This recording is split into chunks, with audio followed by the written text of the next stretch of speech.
exercises about how to get the voting papers. So before election day, and the principle. So the very basic principles about the vote is that you don't need anything. You don't need to do any specific registration to get the voting papers, because it only suffices that you live in Frankfurt or in your municipality and that you are registered. You may know that under the term of Anmeldung. That's in Bürgeramt, right? And then you will automatically receive your voting papers because you will be on the electoral list. That's one of the great things about the German system. They are very organized and a lot of things go automatically once you're registered there. It's not the same with the French. I can tell you it's more complicated with our administration. So it's possible to vote in advance, or you can vote on the same day. You can vote from home, or you can vote at the polling station. And if you cannot be present on election day, there are some solutions. So now let's be a bit more specific. First, we would like to mention that we are only volunteers. We have, I would say, an over average knowledge of the entire process, because we are supporting people that have been elected and know everything from the inside. But we are no advocates, and we are not from the city, so we are not like, so to say, eligible. No, not eligible. Legally liable. But you get the point. Yeah, we do our best, right? But everything in there has been checked by 15 people. First question I see. Let me go 1-2 slides, and then we will start to answer. So the registration, the electoral roll. So anyone who has completed his administrative registration in the commune is automatically registered. That's what I just said. So the deadline, there is not any official deadline, but usually you have to be registered, so angemeldet, at least 1 or 2 months before the election. Otherwise, it might be a bit too late, but it might depend on the municipality. So even if you are a non-German citizen, but you are angemeldet, then you are on the list. And you can participate to the election of the Foreigners Council of the city of Frankfurt. So can give also a few indications about what they do, but we will do this after the process. Sorry, Nico, just to be clear, that this being able to elect or vote for the Foreigners Council, you need to be foreigner only. So I think you said it before, but just to stress this, in case you have a double nationality, like Nico and I, you cannot. Citizen. Yeah, German citizen, you cannot. Yes, German citizens like we are, can be elected, but cannot vote. Why can we be elected? This is because the logical evolution of people coming to Frankfurt is often that they integrate themselves, and many of them get the citizenship. And that's where they have a bit like a mixed status, where in fact they're full German, but they can still represent their former community because they know the city better. So this is why they left the possibility open to get elected. Moving on. So if you are a non-German citizen and registered, you can participate to the Foreigners Council of the city of Frankfurt. So in German, it's called the Kommunale Ausländervertretung. The short name is KAV, K-A-V. So as we mentioned, if you have the German citizenship, you can still be elected but not vote. Now, if you are on top of that, an EU citizen, so non-German citizen and an EU citizen registered with an Anmeldung in Frankfurt, you can also participate on the 14th of March to the municipal elections to the city council, which is basically working as a parliament, doing laws for Frankfurt. You have also the municipal elections for the local council, like the neighborhood council, called also Ortsbeirat in German. They do the same type of work like the KAV, but for the neighborhood, like making sure that the administration is working well there, that everything is accounted for, representing the citizen if there are some topics with the roads or trees or whichever. And there is a separate election for the mayor of the municipality. So that's the Bürgermeister, or in Frankfurt, we have a Oberbürgermeister, because you have Bürgermeister for the neighborhoods too. Just to give you just a hint there, the cities in Germany, they work a bit like a state. Like they have the president of the executive, that's the Bürgermeister. And the state parliament, the city parliament, works to do laws and pass budgets. And that's how it's organized. So this is why you have those different elections. And if you are a European citizen, you can also vote, but at another time, to the European elections with exactly the same process and the same lists like the Germans. Because the European elections are like this, that the Europeans vote in the country where they live. They can change that with a process with their home country, usually with their consulate, but normally the rule is you vote where you are with the people there. Perhaps do you have some questions? So there was one question by Ivan if the PowerPoint will be shared later, and I just checked with Florian. So far we have the French PowerPoint on our website, but I assume that now that we have the English version as well, Nico, we will put it on the website as well. So you can go and get it there. Yes, I can regenerate the PDFs and we can put them there, yeah. Sure. Thank you. If you like it, then I'm happy because we've done some work on that one. Great. Then let's move on.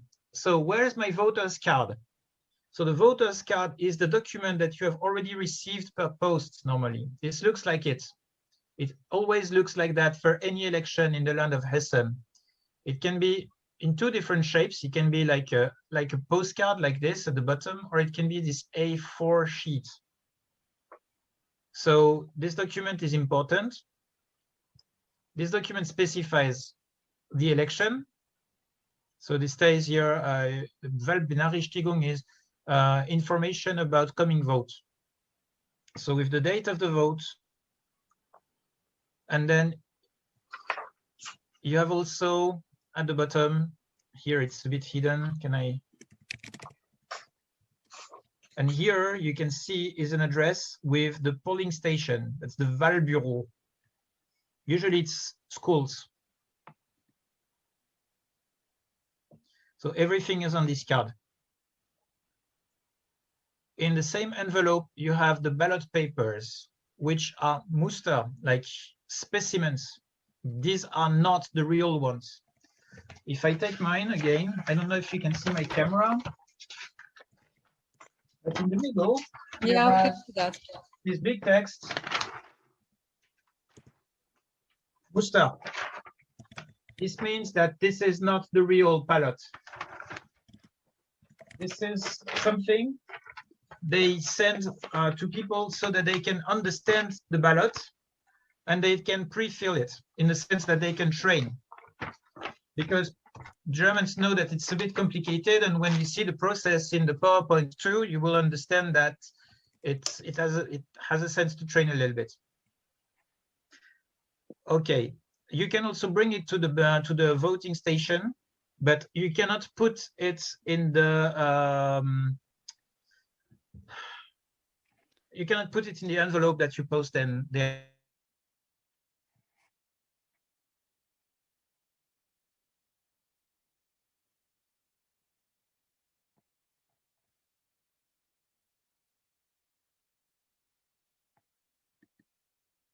Promoting the political programs of the parties. I don't know how it is in your home countries, but in France, we receive with the voting documents also the programs, but this is not like this in Germany. I must say there is already enough paper. So what they do is that the lists are usually creating websites and are doing their communication best way they can. So for the moment, you may see some flyers in your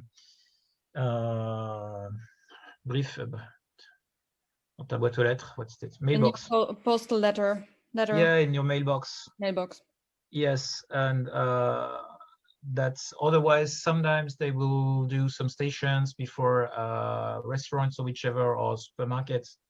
But right now with COVID, it's very, very limited. So the best way to get access to information is to go on the web and Google for the different lists names, which you find everywhere on the ballot. Just showing you one. Here, for example, is the list of cultural association, which is also presenting a list for the KFV. If you Google the name, you will find it. You have also here Kürzel, so an abbreviation. Here it's like YEKV, and this also helps sometimes to find the list again. Karin, do people see when I'm showing things? Yes. But I see there are some comments. Any questions? No, we are just dialoguing in parallel, but that's all good. Okay, moving on. So, voting is a prerogative and you cannot use proxy voting. With proxy voting, we mean that you give someone the power to vote for yourself.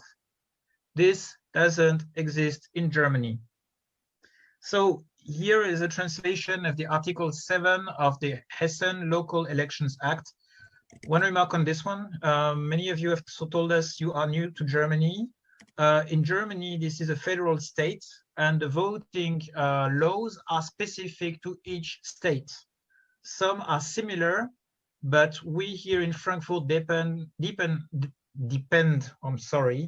on the land of Hessen, which means we depend from the local elections law of Hessen. Yeah? Sorry. Everything okay? Could you please mute yourself in case, unless you want to ask a question, of course, then you're free to do that. Thank you. Super. So the law says that any person who is registered on the voters list and has an invitation may vote. So a person who has an invitation to vote may vote by mail. So you can send your email, your ballot per post, or you can vote at the polling station of your electoral district. And you have to do this once and do this personally. Then voting is personal, no proxy vote possible. Now the Article 7 allows you to get it's just noting here something. The one thing is you can ask for your voting documents to be sent to you per post. This is very useful in the time of COVID. This means, and we'll show you right now how to. So you can ask for the documents to be sent and you will receive the real voting document. And you can send it back per post. You can even, according to the article, give the power to order your voting documents to someone else. The only thing is that you have to do this in writing and send the transfer of power to the municipality. And this is at the end exactly the same as if you're voting directly per post. So you don't get anything from this from this. So rather ask directly for the ballot and send it back. It's even less trouble. Then voting on the election, where is the? Ah, there we go. What's going on with the flow? Weird. So yes, ordering for the ballot. You have the possibility to send this document back per post, Briefwahlantrag. This is a demand for voting per post. So you just have to fill it in, send it back, and you will get your voting documents. You have the other possibility to use this link, which I'm sure Karin has and will open in the and will send to the chat, right? And I just did that.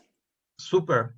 And you will access to this page where you can do exactly the same online.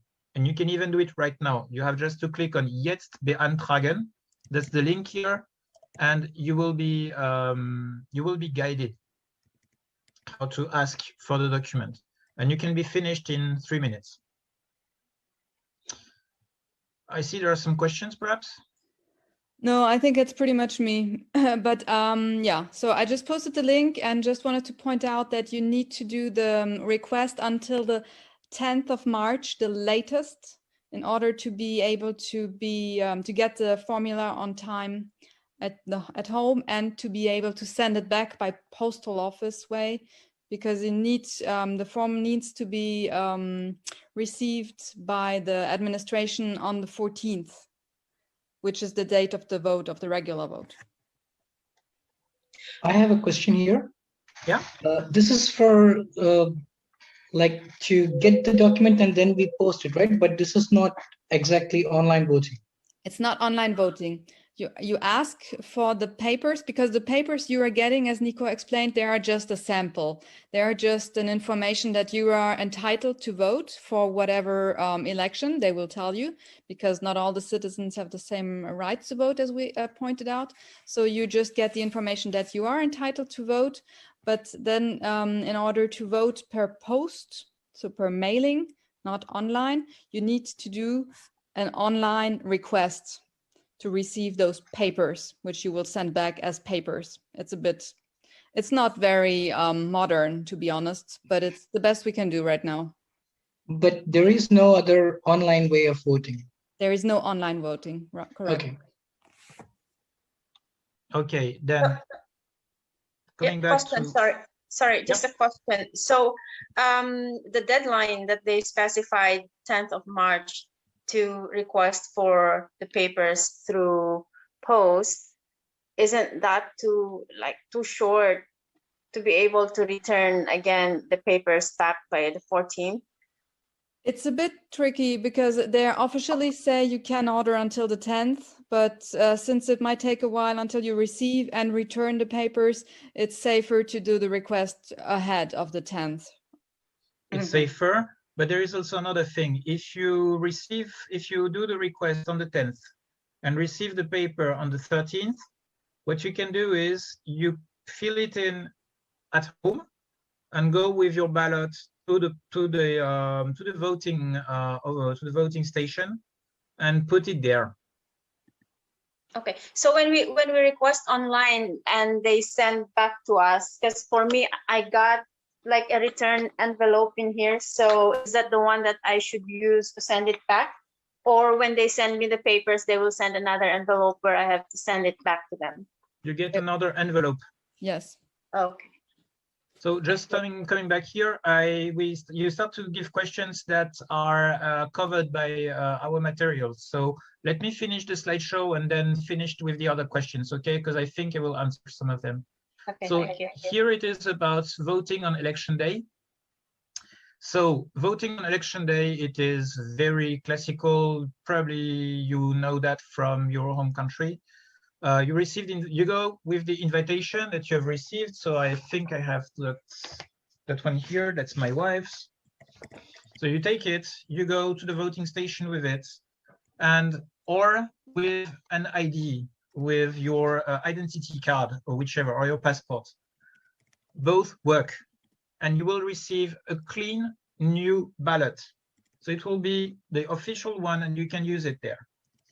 So then you go to the voting booth. That's the place where you can isolate yourself to fill it in. By the way, because of COVID, bring your own pen. That's important. This time is a bit specific.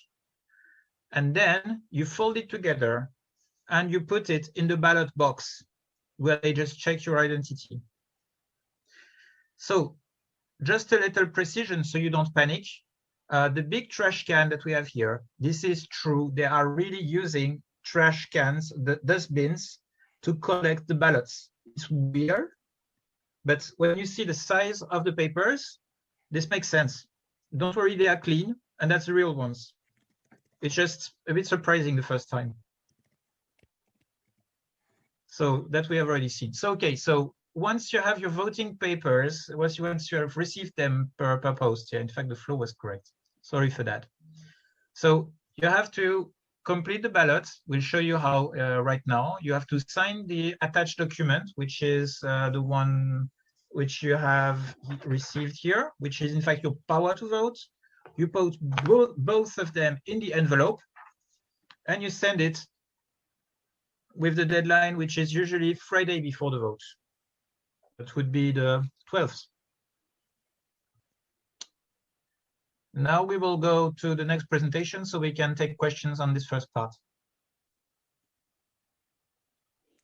So we had a couple of questions, Nico, on the fact, so what happens if you request the mailing vote, but then you don't use it? Does it have negative impact on whatever? And so No. Florian and I also just confirmed it has not. And even in case you have requested the vote to vote per mail and then you change your mind and have not sent back yet the mail, you can still present yourself at the premises. So you're quite free to do whatever you want to do until the very end. It's just necessary to bring your ID to the voting premises if you go there. Yes, the ID or the invitation. This document is, if it accompanies the letter, it will make sure that the vote is counted. Otherwise, they have the list of all people that are allowed for which election. And with the ID, they can actually control that you may vote, and that's the same power as this. So you have the two possibilities, the invitation or your ID. But if you vote per post, which we recommend because of COVID, then that's the invitation, because you cannot send your ID.